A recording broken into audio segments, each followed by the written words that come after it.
Oui.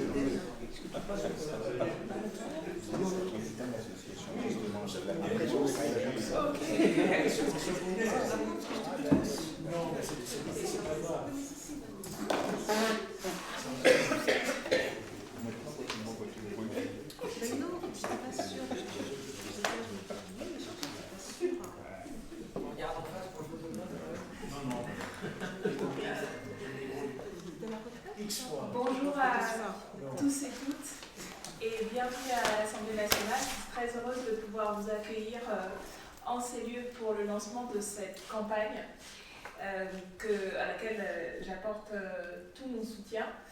Vous êtes désormais presque familier à l'Assemblée nationale maintenant, tellement l'association Mémoire et Partage est active et a cette stratégie extrêmement politique au sens plein du terme, au sens de la citoyenneté, de ce qui nous concerne tous et toutes, qui est d'inscrire son action dans les lieux mêmes et de lancer ces campagnes dans les lieux mêmes qui représentent notre République, ses principes et ses valeurs. Et je crois que c'est une belle habitude et qui marque justement l'inscription de votre association dans ce pourquoi nous sommes élus à l'Assemblée nationale, ce pourquoi nous sommes là, c'est-à-dire la défense de l'intérêt général et également, je crois, l'importance et la symbolique de pouvoir lancer cette campagne en particulier ici à l'Assemblée nationale, c'est parce que s'inscrit aussi dans notre histoire. Justement, cette nécessité doit s'inscrire dans notre histoire, la nécessité de reconnaître notre histoire, dans notre histoire, l'expression de la violence dont nous sommes le produit, de l'exploitation dont nous sommes le produit, et y compris au niveau symbolique de la manière dont notre environnement a été façonné aussi par cette histoire violente de colonisation et d'esclavage. Ici même à l'Assemblée nationale, vous savez, il y a eu des interpellations sur la présence de bustes, de statues représentant des personnages illustres de notre histoire, illustres parce qu'ils ont contribué à l'histoire, mais aussi parce qu'ils ont commis comme acte. C'est le cas notamment de Colbert. Et je crois que c'est grâce à l'action d'associations comme une vôtre qu'au moins le débat sur la nécessité de reconnaître ces crimes et de symboliquement aussi les réparer a pu avoir lieu et doit continuer d'avoir lieu. Et d'où l'importance de la campagne que vous allez lancer désormais. Donc merci de m'avoir donné l'occasion de pouvoir vous accueillir. Et bonne campagne à vous. Vous savez que vous pouvez compter sur moi, sur nous, et je pense que sur l'ensemble des députés qui ont à cœur notre République commune et l'histoire commune de notre République, de la relayer, de vous soutenir dans vos actions futures. Merci. Je laisse la parole pour le président.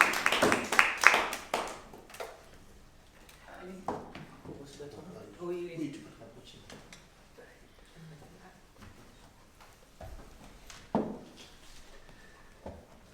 Bonjour à toutes et à tous, merci d'être là. Merci aussi et tout d'abord à Madame la députée Danielle Obodo, merci beaucoup de nous accueillir, effectivement, encore une fois à l'Assemblée nationale. C'est vrai que nous avons pris, c'est pas un amendement, mais quelques préemptions sur cette institution commune. Bon, je serai assez bref. Je vais dire quelques mots donc, pour présenter effectivement ce que disait tout à l'heure Daniel Obodo, c'est-à-dire la campagne que nous lançons à partir d'aujourd'hui, que nous allons vous présenter. Je vais en dire quelques mots d'abord de présentation générale et ensuite Carfa Diallo lui détaillera un petit peu plus notre action. Alors, tout d'abord, l'origine de cette action. L'origine de cette action vient de deux événements géographiquement un peu éloignés, un dont nous sommes les auteurs, puisque l'association Mémoire et Partage a engagé une procédure juridique contre une ville du sud-ouest, c'est la ville de Biarritz, il y a maintenant 3 ans. Tout simplement parce que dans cette ville, depuis très très longtemps, un quartier porte le nom de La Négresse. Et également, depuis plus récemment, dans les années 1970, cette même mairie de Biarritz a aussi baptisé une rue du nom de La Négresse.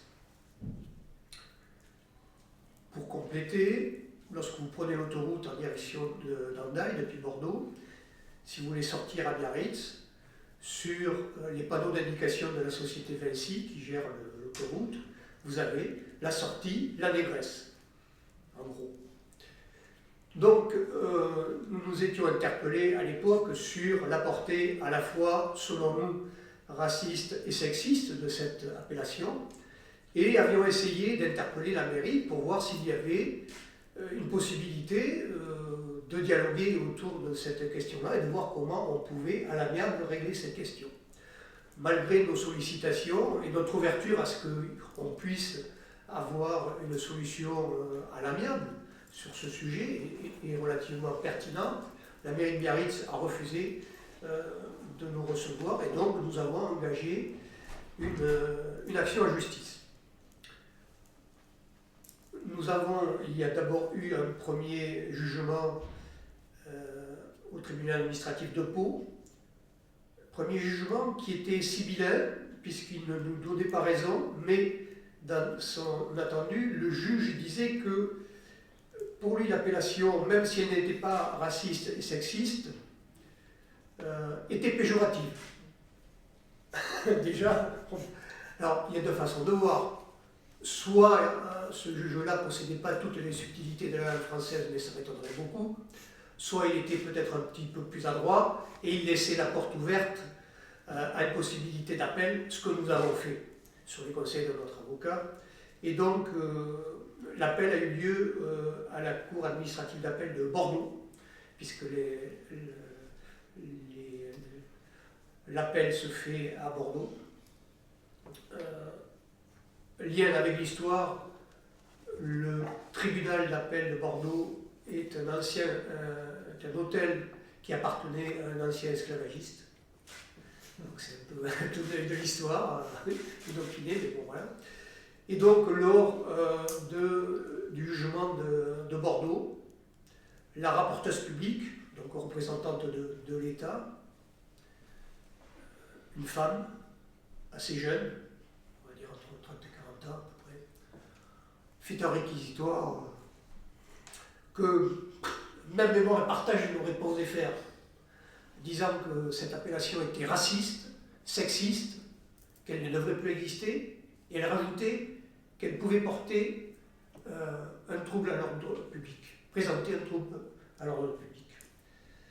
Et le juge du tribunal d'appel de Bordeaux suit ce réquisitoire et donc donne raison à l'association Mémoire et Partage et dit que l'appellation de La Négresse à Biarritz est raciste et sexiste et peut porter un trouble à l'ordre public.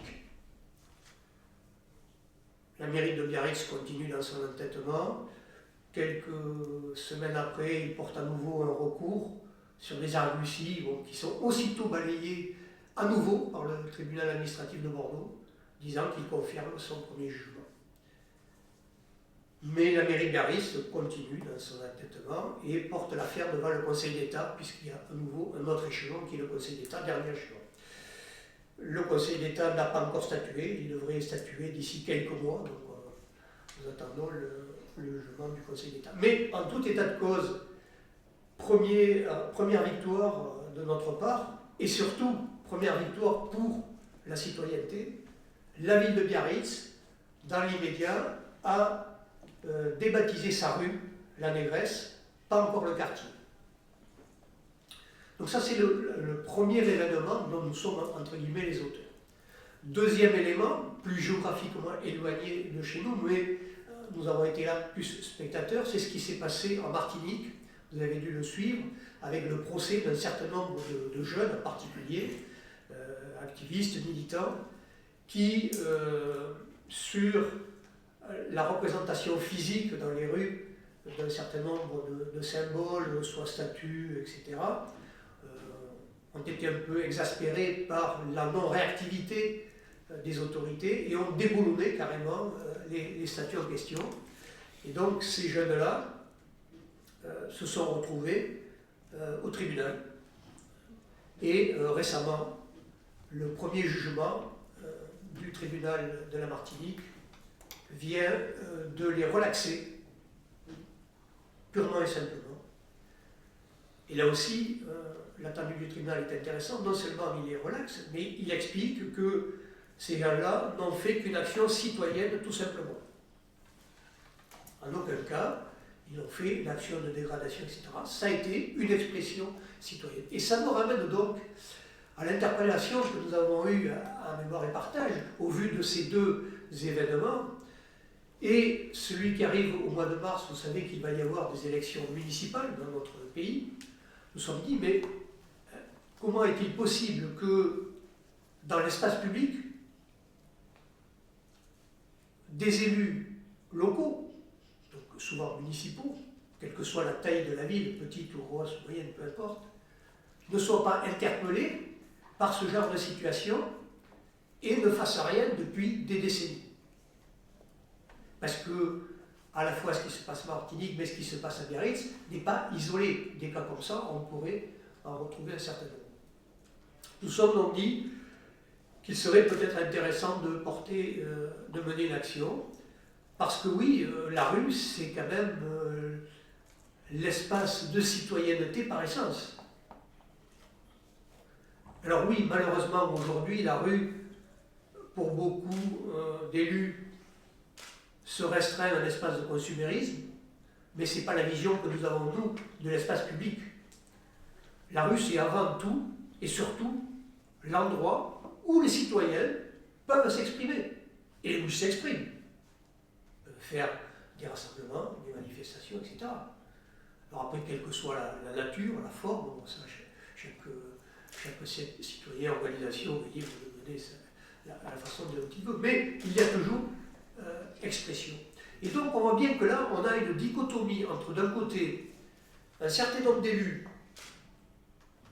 qui sont, on dirait, inactifs par rapport à ce genre de problématiques dans leur ville, donc, alors qu'ils devraient être au premier chef concernés, et puis, de l'autre côté, la justice de notre pays, qui, elle, par deux fois, rappelle ouvertement que l'espace public ne doit pas être l'objet de racisme ou de discrimination en ce qui concerne la ville de Biarritz.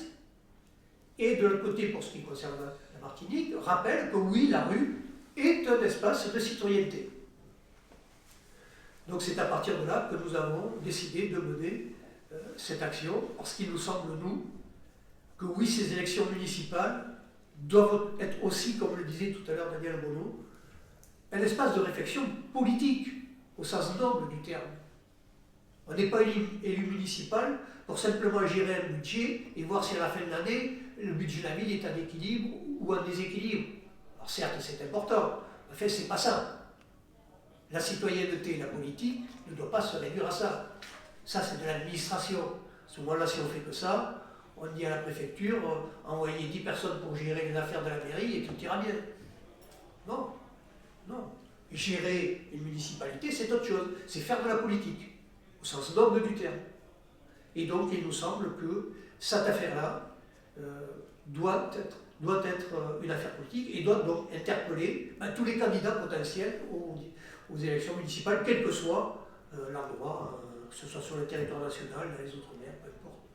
Voilà donc l'objet de notre action que Carfin va maintenant détailler. Merci. Merci beaucoup, Président Patrick Serre.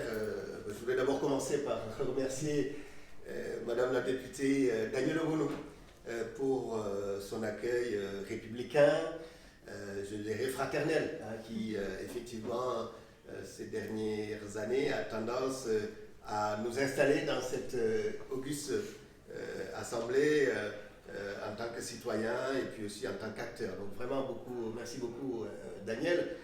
Quelque part, tu es pour beaucoup dans cette action qu'on est en train de mener.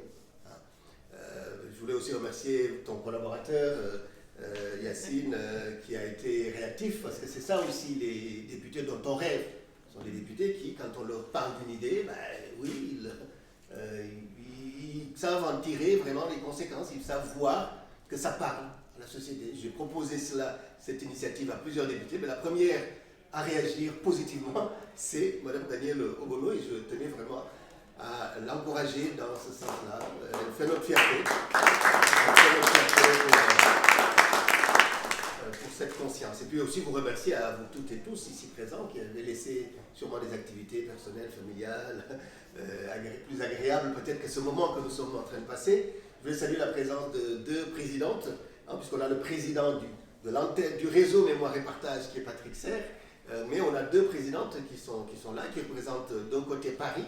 On a ici Laurine Gomis qui représente Mémoire et Partage ici en Ile-de-France. C'est une association qui existe maintenant depuis 2022, 21, voilà. Ma mémoire joue des tours. Et pour qui sait pourquoi je travaille, c'est un peu inquiétant de voir sa mémoire vous trahir quelquefois. Et puis on a aussi la chance d'avoir Michel Correa, qui est la présidente de Normandie Mémoire et Partage, qui est dans le réseau depuis plusieurs années. Voilà, je voulais vraiment les remercier, ainsi que les autres membres de l'association qui sont passés, des amis aussi, dont une amie artiste haïtienne, plutôt autrice haïtienne, Gerda Cadostin, qui est là, et je veux la remercier.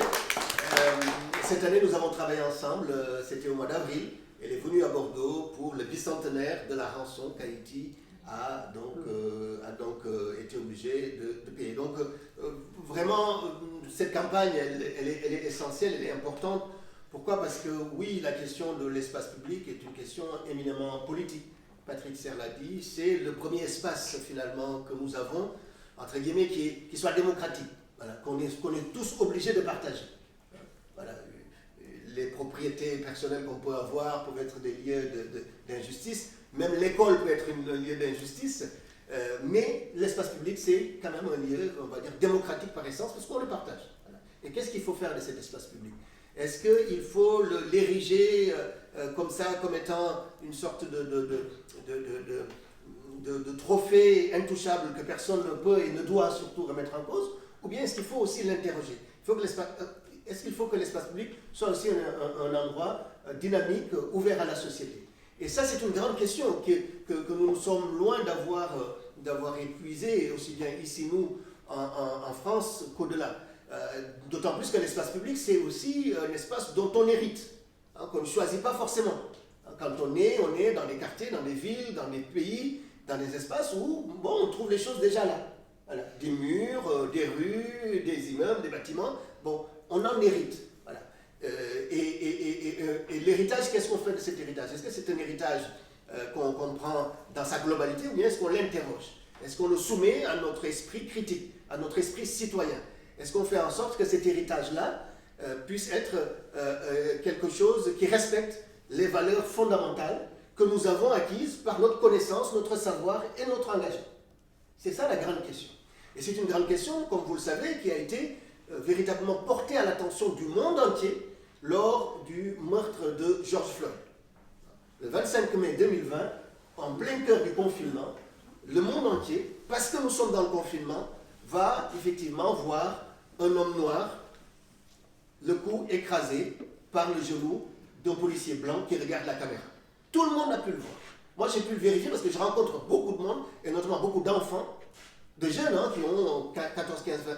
Ils disent, on a vu cette vidéo parce qu'on était dans le confinement, parce qu'on avait un temps qui nous permettait de regarder cette vidéo. Et on a vu surtout ce qui s'est passé par la suite, c'est-à-dire la plus grande mobilisation pour les droits des Noirs du XXIe siècle, le Black Lives Matter. Et une mobilisation qui fait automatiquement le lien entre le racisme et la discrimination que subissent les populations racisées d'aujourd'hui et l'histoire coloniale. Puisque partout dans le monde, on voit des monuments tombés, des statues tombées, même celui de Christophe Colomb. Donc, c'est une interrogation essentielle qui s'est réveillée à ce moment-là. Pour nous, elle ne s'est pas réveillée à ce moment-là, puisque nous travaillons sur cette question-là depuis très longtemps. Depuis, on va dire, exactement 2009. Même si notre association existe depuis 1998, c'est à partir de 2009 que nous commençons la campagne, notamment nationale à l'époque, pour débaptiser les rues de Négrier. C'est une campagne qu'on avait menée sur 4 villes, Bordeaux, Nantes, La Rochelle et Le Havre. Et on avait sillonné ces 4 villes pour effectivement interpeller les élus, mais aussi les citoyens sur la nécessité de rendre notre environnement la plus respectueuse des valeurs de notre République. Et c'est vraiment là où les choses démarrent pour nous, pour cette campagne. Et elle va nous permettre d'avancer sur ces questions-là et de poser finalement des problématiques qui sont pour nous fondamentales. Patrick l'a rappelé, ces problématiques ont pu effectivement, en cette année 2025, remporter une victoire idéologique majeure. Majeure. Quand même, imaginez qu'on a 2 tribunaux français qui décident en l'espace d'1 an, que effectivement un quartier ne peut pas s'appeler n'importe comment, c'est-à-dire que le nom la négresse ne peut même prétendre honorer une personne, et que c'était non seulement une atteinte à la dignité de la personne, mais aussi un risque de trouble à l'ordre public. Et puis on a une deuxième décision, beaucoup plus forte d'ailleurs, et dont on a été lié quelque part, c'est la décision du tribunal correctionnel de Fort-de-France, qui décide au mois de novembre que les actes de dégradation commis par des militants martiniquais qui ont consisté à déboulonner les statues de Joséphine de Beauharnais, de Pierre Belin Denambuc et de Victor Schœlcher, que ces actes de dégradation répondaient à un souci de salubrité publique même. C'est ce que dit le tribunal. C'est un acte de dégradation que le tribunal légitime cette action-là.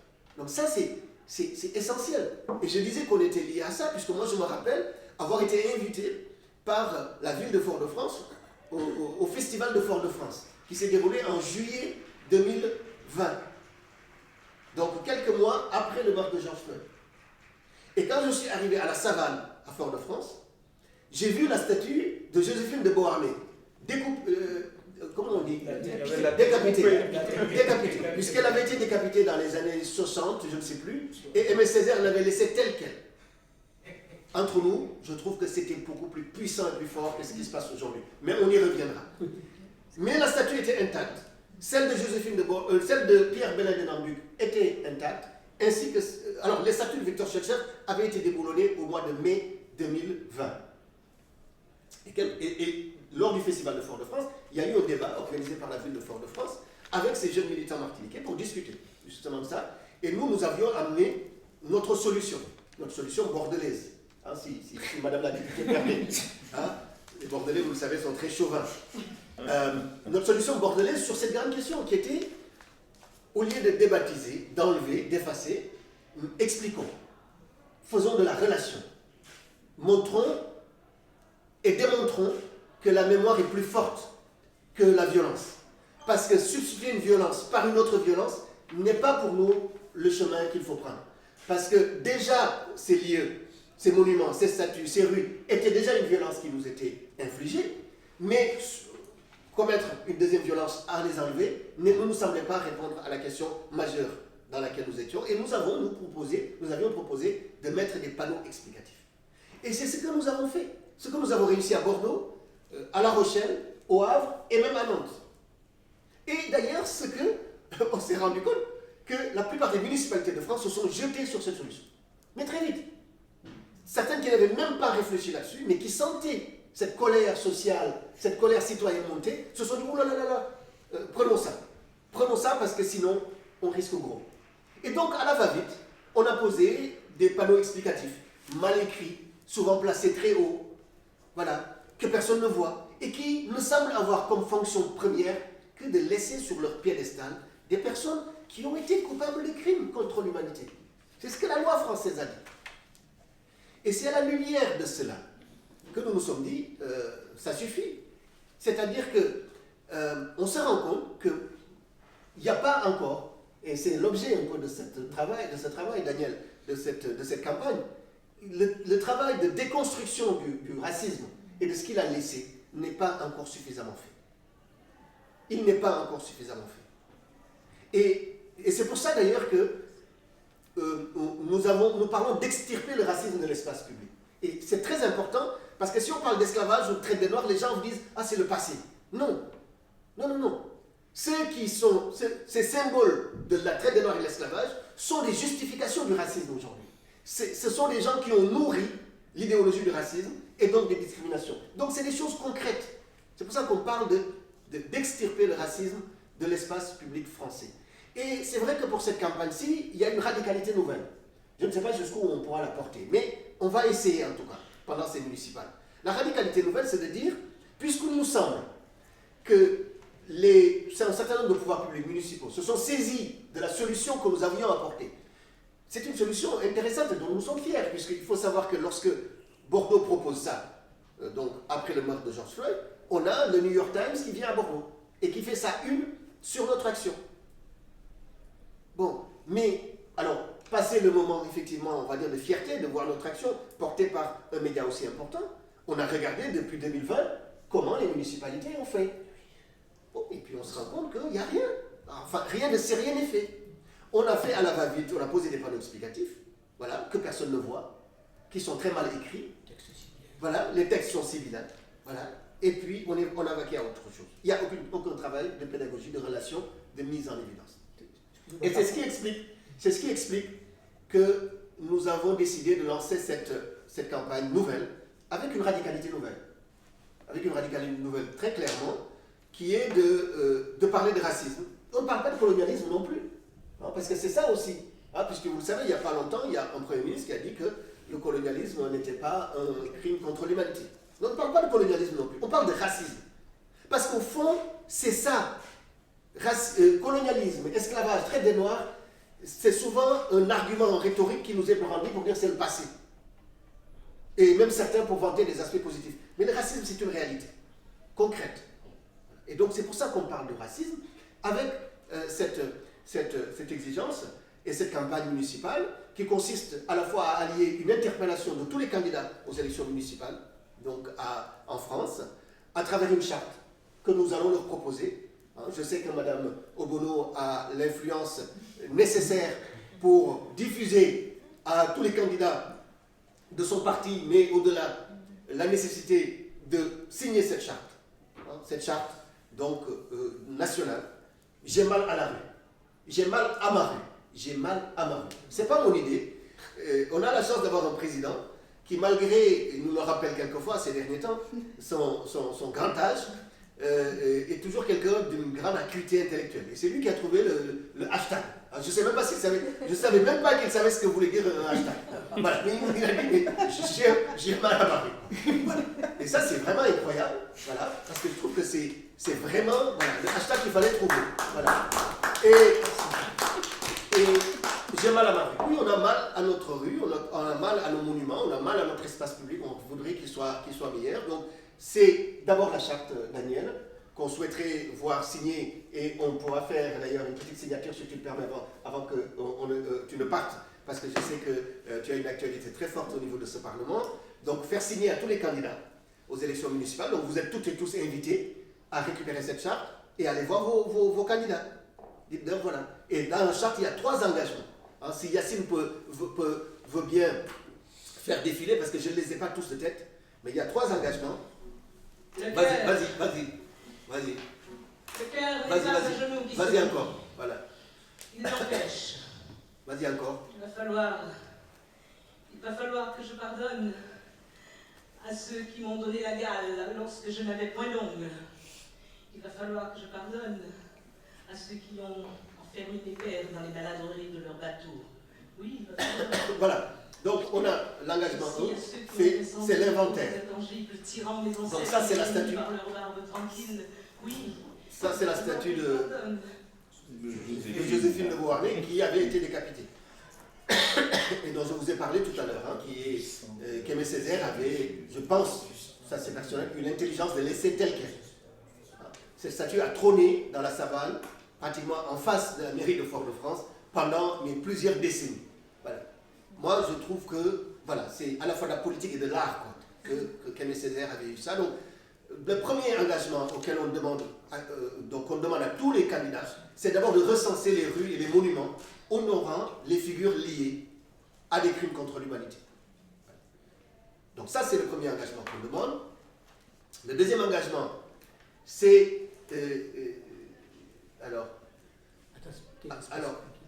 oui, alors avance encore un peu, parce que ce n'est pas celui-là. C'est pas celui-là non plus. Voilà, c'est ça. Voilà, bon, mais je ne vois rien. Oui. Du coup, je vois rien. Avance encore, parce que je pense qu'il y en a d'autres qui sont mieux. Pardon, excusez-moi. Encore. Je peux les retrouver ici. Ah, ouais, mais je ne vais pas le voir non plus. Bon, donc, il y a 3 engagements. Je vais les retrouver. Hein. Voilà. Donc, l'inventaire est essentiel. Effectivement, j'en ai parlé. De débaptiser au moins un symbole de l'histoire du racisme dans l'espace public de la ville. Au moins un symbole, de le débaptiser. Pourquoi? Parce qu'il nous semble que le temps est venu un peu de la radicalité sur cette question. Puisque la solution pédagogique que nous avons proposée a été mal faite, mal appliquée et mal réalisée, eh bien, pour montrer véritablement une détermination à en finir avec le racisme, au moins qu'une rue, qu'un monument soit débaptisé symboliquement, pour vraiment créer cet électrochoc nécessaire. Et le 3e engagement, c'est essentiel toujours, c'est pas de faire table rase de tous les monuments, c'est de continuer à mettre des panneaux explicatifs, mais de le faire dans une démarche différente. Non plus d'élus qui décident d'écrire ce qu'ils veulent sur ces panneaux.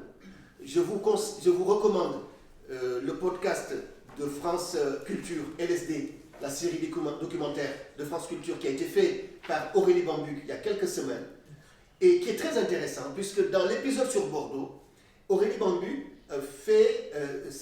accompagne le descendant d'un négrier bordelais. Le négrier bordelais, c'était un capitaine de navire négrier, il s'appelle Pierre Dess. C'est un capitaine de navire négrier qui avait sa rue, qui a toujours sa rue à Bordeaux, qui est honoré. Aurélie Bambuc, journaliste, accompagne Donatien Garnier. Donatien Garnier est un lointain descendant de Pierre Dess. Il l'accompagne devant le panneau explicatif qu'on a fait apposer sur la rue de son ancêtre. Eh bien, il faut écouter Donatien Garnier. Moi, c'est en fait en l'écoutant que j'ai commencé à être en colère. Parce qu'il dit, mais c'est un scandale. C'est ce qu'il dit, tel quel.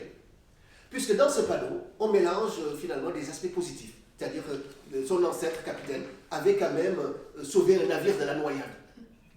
Comme si c'était l'objet, quoi. Sur la rue David Gradis à Bordeaux, David Gradis, important armateur négrier de Bordeaux, il a construit le cimetière israélite de Bordeaux. Je ne vois pas le lien. Le but n'est pas de parler de ça. Ce sont des faits historiques et qui appartiennent à ceux qui veulent faire connaître l'histoire du cimetière israélite. Nous, ce qu'on veut faire connaître, c'est le crime qui a été commis David Gradis. Donc, on voit là qu'on a encore à la fois une paresse intellectuelle et puis une sorte de révisionnisme aussi, quelque part, auquel on assiste. Et pour ça, il faut une radicalité nouvelle. Et c'est ce qui explique vraiment que nous avons décidé de relancer cette campagne, d'abord avec une interpellation de tous les candidats aux élections municipales. La charte, on essaiera par tous les moyens, et surtout grâce à vous, de la diffuser au maximum. Et puis, à côté de ça, il y a l'interpellation citoyenne. C'est-à-dire que chaque citoyen est appelé, effectivement, à s'interroger à son environnement, à son quartier, à sa rue, à sa ville, et à aussi faire cet inventaire. Et peut-être quelquefois, si l'idée lui en vient, de faire une vidéo et de dire, dans ma rue, j'ai ce monument-là, j'ai cette rue qui est problématique. Voilà, je partage ça. Et puis de nous l'envoyer, et puis nous, on va le diffuser, bien évidemment, de façon à ce que le débat s'ouvre. Ce n'est pas un débat pour effacer, c'est un débat pour rendre justice, pour que la mémoire soit la plus partagée possible. Parce que pour l'instant, elle ne l'est pas assez. Et c'est le sens de cette campagne que nous lançons ici, et dont vraiment je suis heureux d'avoir présenté quelques lignes qui seront développées par la suite, bien évidemment, dans les différentes rencontres qui auront lieu d'ici la fin du mois de mars, mais ça va aller au-delà, puisque malgré tout, comme vous le savez, quand on commence quelque chose, nous, à mémoire et partage, bon, on ne s'arrête pas, voilà. Donc, les municipales sont l'occasion d'ouvrir le débat, mais je crois que c'est quelque chose qui va continuer. On a la chance d'avoir un concert municipal, d'ailleurs, j'ai oublié d'en parler, excuse-moi, de la ville de Bretigny-sur-Orge. Voilà, je ne sais pas si tu vas te représenter, mais on compte sur toi pour que, effectivement, à Bretigny-sur-Orge aussi, ce travail soit fait. Voilà, donc merci vraiment beaucoup à toutes et à tous. C'est une responsabilité commune que nous avons. C'est une responsabilité commune que nous avons. Et là, tout le monde peut y participer. Ce n'est pas qu'une affaire d'élus, de politiques ou d'activistes comme nous. Mais tout le monde peut, à son modeste niveau, regarder son environnement et poser des questions. Voilà. Et de façon à avoir une influence sur les débats municipaux à venir. Parce que je pense qu'il Il y a une convergence à avoir aujourd'hui sur ces questions. Voilà. Gérer une municipalité, Patrick l'a dit, ce n'est pas que les questions administratives, c'est aussi les valeurs. Voilà. Et là, on a l'occasion de le faire. Donc, en tout cas, nous, on pose notre pierre avec le soutien de Madame la députée Obono et puis d'autres députés d'ailleurs qui n'ont pas pu être là, mais je sais qu'ils sont sensibles. On a eu la chance tout à l'heure d'avoir Sébastien Pétavy qui est de la Dordogne, hein, et à Périgueux, il y avait la statue du général Bugeaud. Voilà. Et qu'est-ce que la ville a fait? Je me rappelle bien, puisque la maire de Périgueux et ma collègue au conseil régional, ils ont posé un panneau explicatif, mais fait à la va-vite, et puis c'est parti. Voilà. Donc il faut vraiment qu'on essaie de relancer ça. Donc merci beaucoup. J'ai ma voix qui est en train de vous fuir d'ailleurs. Donc voilà, je ne sais pas si vous avez des questions ou des remarques avant qu'on ne libère Madame la députée. Qu'on la fasse signer d'abord. Hein. Si je l'oublie, rappelez-le-moi, hein, qu'on la fasse signer avant qu'elle ne s'échappe. Donc si vous avez quelques questions à nous ou bien à Madame Obono,